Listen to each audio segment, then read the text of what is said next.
They wanted me to know who was sending me to hell. And they gave me their names, and they told me where they was going, exactly where they was going, because they thought I was dead.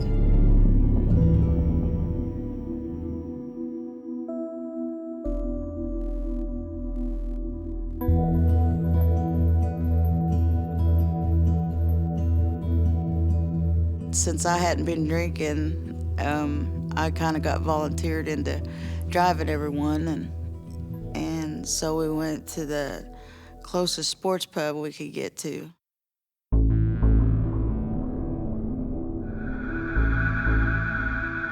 They tried to get us to play pool with them. They wanted to play partners. They wanted to come sit.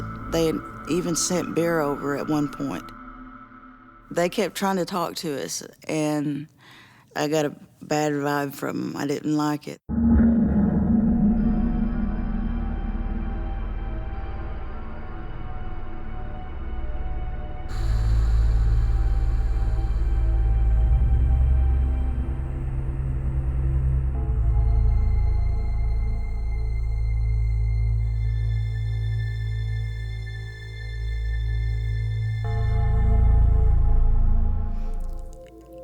A friend of mine asked me if I'd give them a ride home, and I was like, nah, I had a single cab truck, and I said, no, I don't know them.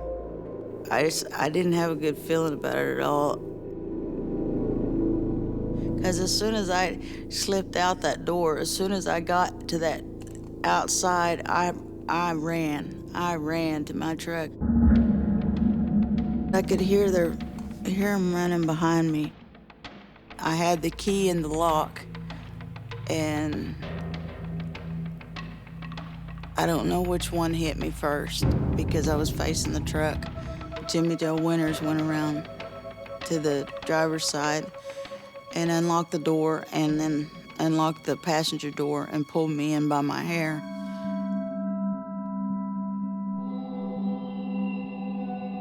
I was arguing with them.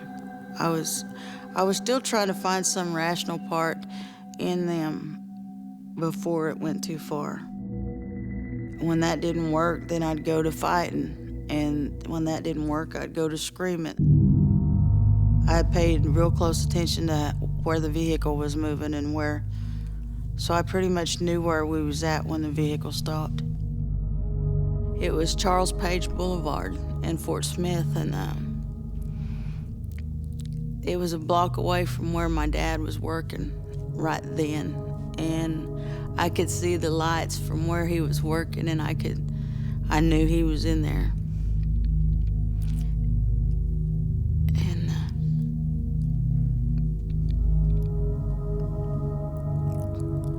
I jumped out of the truck when they stopped, and I thought they was gonna let me go. But as soon as I seen that building, when they pulled the coat off my head,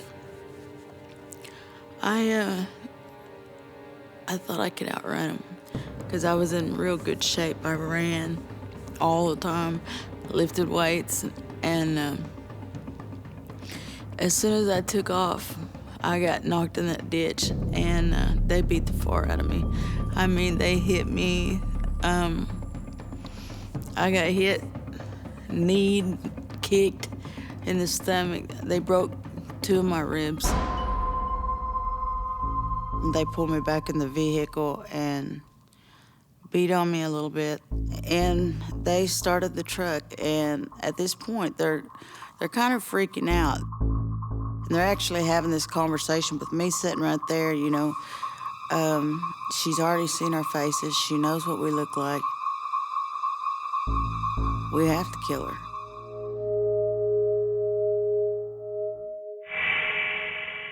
I remember them looking for a weapon for them to stab me. They had to kill me. And they come across a Phillips screwdriver. A part of me thought I was dreaming, you know, and I'm gonna wake up in a minute and it'll be okay. And then another part of me thought, you know, you better fight. You better fight. I started fighting. I started swinging, I started kicking, but it got him to quit stabbing me.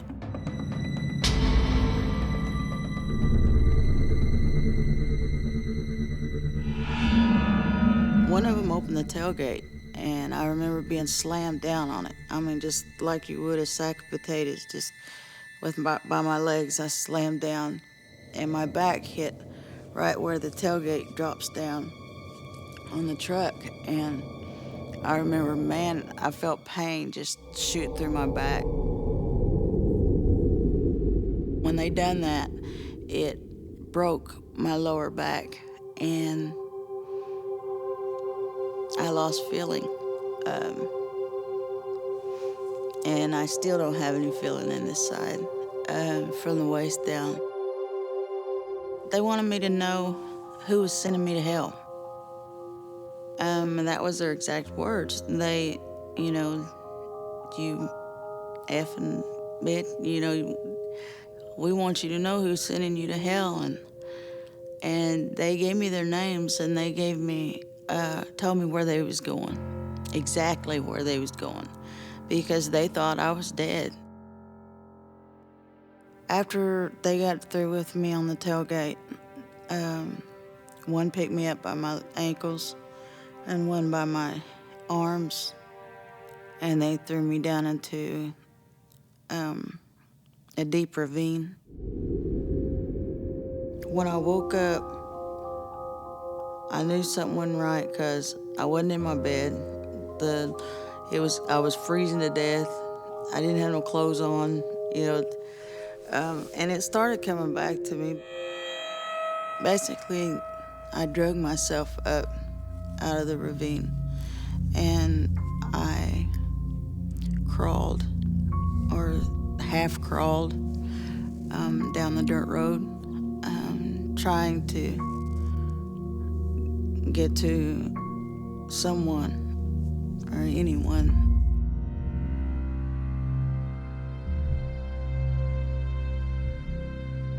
I heard a car, a vehicle, far off away from me, at one point, and I crawled towards that, and that's when I heard the little boys.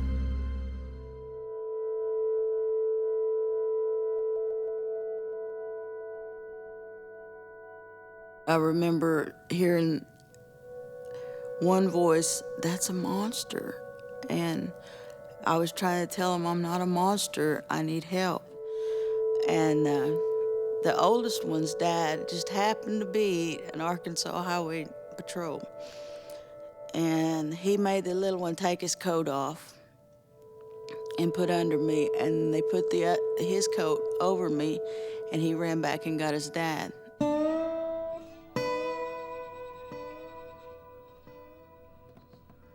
I could hear the ambulance coming, and one of the uniformed officers, I reached up. I was trying to hand him something, and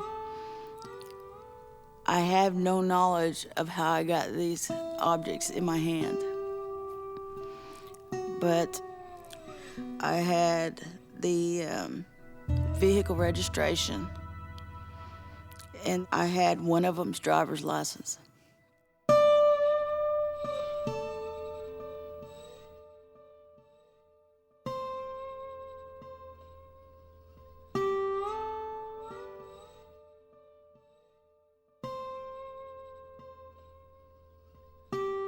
I didn't want him dead. I don't believe that lethal injection is right, because they didn't ask their victims if they could go to sleep before they killed them.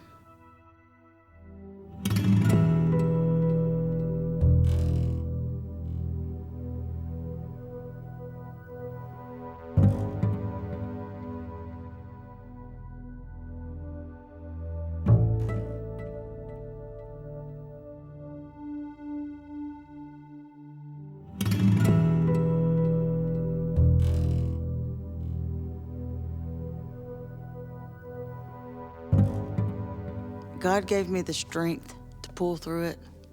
My son gave me the love to get through it.